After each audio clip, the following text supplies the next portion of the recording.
equation is the more people who can actually vote, the harder it is to win. The more people who vote, the harder it is to win. So the people who have already won from low turnout runoff elections, because at that time, every single sitting, single member city council person, try saying that, had gone through a runoff. Every single one had only gotten onto the council after a runoff election. So yeah, they were terrified. So led by Edmund Ford, fearmonger in chief, this repeal's put on, and we have the campaign. And a lot of you were active in that campaign one way or another, and I appreciate every single one of you for what you did. And we won again, despite the city council using city resources, you know, city funded town hall meetings, city council distribution list, 40,000 taxpayer dollars. Don't want to ask, but if this does pass, can we just save 9 minutes on this item?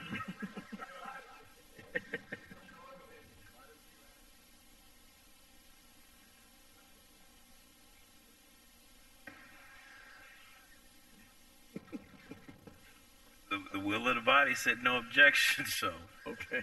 staff, Case by again, case. I apologize. All right.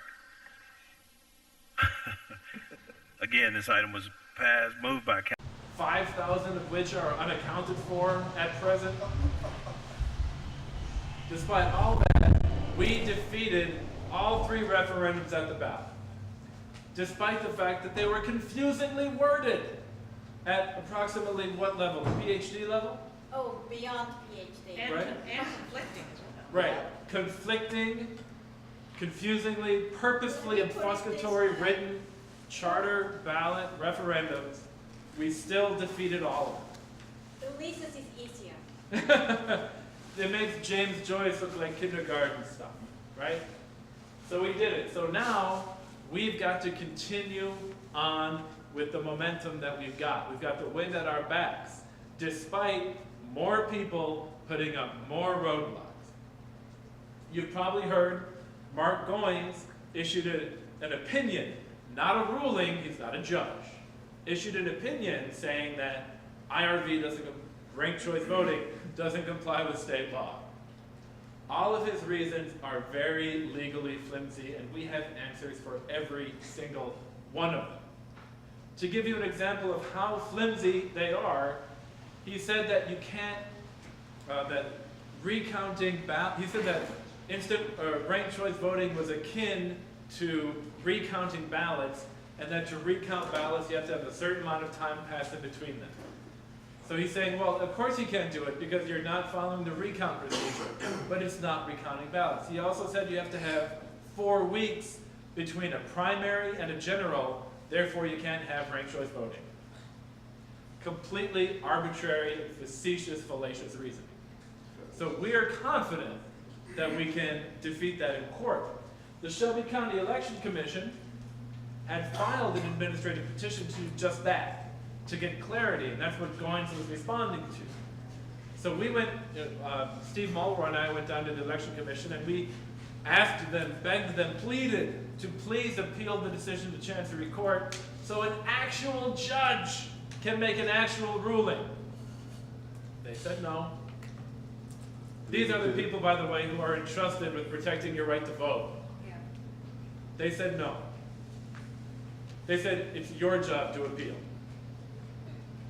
Fortunately, a secondary administrative petition has been filed by 4 potential city council candidates who deserve to know what conditions they'll be running under. And if and when Mark Goins issues the same decision, they will appeal to Chancery Court. So that is in the works. Last, the city council has a role to play here now as well. Linda Phillips has asked for policy guidance. There are certain things that the charter gives the Election Commission the ability to promulgate rules, but there are some policies that she believes would come best from the city. For example, what to do with the tie break, right? According to state law, you solve the tie by flipping a coin. Now, we don't have anything in, we don't have anything in the Memphis City Charter that talks about tie breaks, so we would probably default to that. In Knoxville, for Knoxville elections, if there's a tie, it goes to, the city council votes on the tie. So I mean, that's a policy decision, what to do if there's a tie in the rounds. Tie breaks can happen today regardless anyway, right? Exactly. So under current, and so we have the current legislation, the state law, which I think, I'm not a lawyer, it would go to a coin toss, which is pretty common practice for ranked choice voting policy, even though I don't think it's ever happened in practice. Okay, sorry. That's from election night, Steve and Raquel and I. So yeah, we just went over the Goins' opinion. So we know that we've got these candidates who are going to file this petition. He could wait 60 days, in which case that's like a pocket denial, and it will just, they can appeal it. He could wait 59 days, schedule a hearing, and then wait 7 months to issue an opinion. Only then could it, because he waited 7 months to issue this last opinion. That could happen. Not much we can do. But the citizens are, the important take-home message is that the Election Commission chose to not defend your voting rights. Just meditate on that for a minute. Okay? Can I ask you a quick question? Sure. Do you think that the city council's been using their lobbyists to get to Goins or whatever his name is? More on that in a minute. Okay? So, Linda Phillips has requested this policy guidance document. We have some sample policies. I've actually got copies at the table. I've got a copy of our one-pager and a copy of some draft policy guidance that we have provided to Linda Phillips, and we're going to provide it to the city council so they can just move on with life. And all of these policies have been vetted by the Ranked Choice Voting Resource Center, which is a legal organization that helps municipalities implement ranked choice voting. So here's our goals for the year. 1, passage of a local option bill in the legislature. A local option bill, like one's being contemplated in Washington, Massachusetts, Minnesota, I think California, passed in Utah last year, considered in Wyoming, but I think it got deferred to next year, would expressly permit municipalities to use ranked choice voting, rendering all of Mark Goins' opinions moot. So that's a goal. Second goal, get the city council to issue that policy guidance. Third goal, Nashville. We're not the only city in Tennessee that wants to use ranked choice voting now. Councilman Rosenberg introduced legislation to use ranked choice voting for Nashville's municipal elections. He introduced it last week, went to first read, it'll go to committee, they'll vote on it probably in April.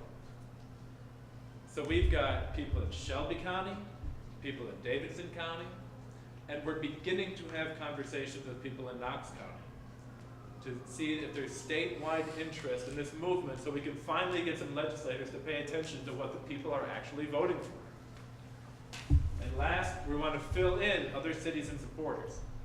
We're trying to reach, I'm beginning to reach out to other home rule places, other large cities, Chattanooga, maybe Johnson City, places that have the ability to implement this.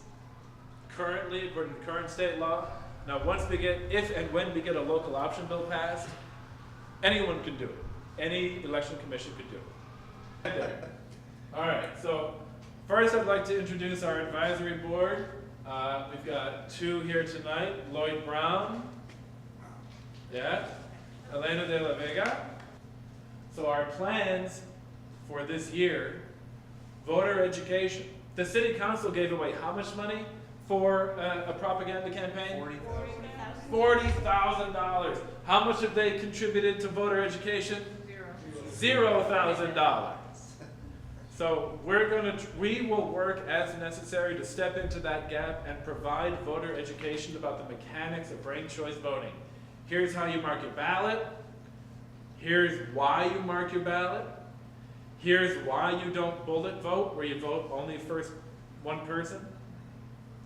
You're free to. Every voter is free to vote one person and be done with it. But that dilutes their voting strength. Why would you encourage somebody to dilute themselves? Why would a candidate tell their constituents, their potential constituents, to dilute their own voting strength? Makes no sense to me. We're going to be doing this issue advocacy in Nashville, on the Hill, in the Metro Council, calling people, phone banking, getting volunteers, getting an organizer in Nashville to help drive that campaign, because they'll be voting on it in August, I hope, and maybe we can all help out. So we're doing issue advocacy. At the end of March, we're going to be, we're institutional sponsors of the Unrigged Summit, which is from Represent Us, which is a national coalition of electoral reformers. If you can make it out, come and join. It should be pretty cool. Meet a lot of cool people. A lot of, I think Nina Turner's going to be there. Evan McMullen's going to be there. Zach Wamp, former Tennessee representative, is going to be there. A lot of folk are going to be there. Very cool. Here's how you can help. See, it says Tom Hanks. He put his hand up and it says thanks. I'm very proud of that. The top 3 ways that anybody can support any endeavor is time, talent, or treasure. Volunteer.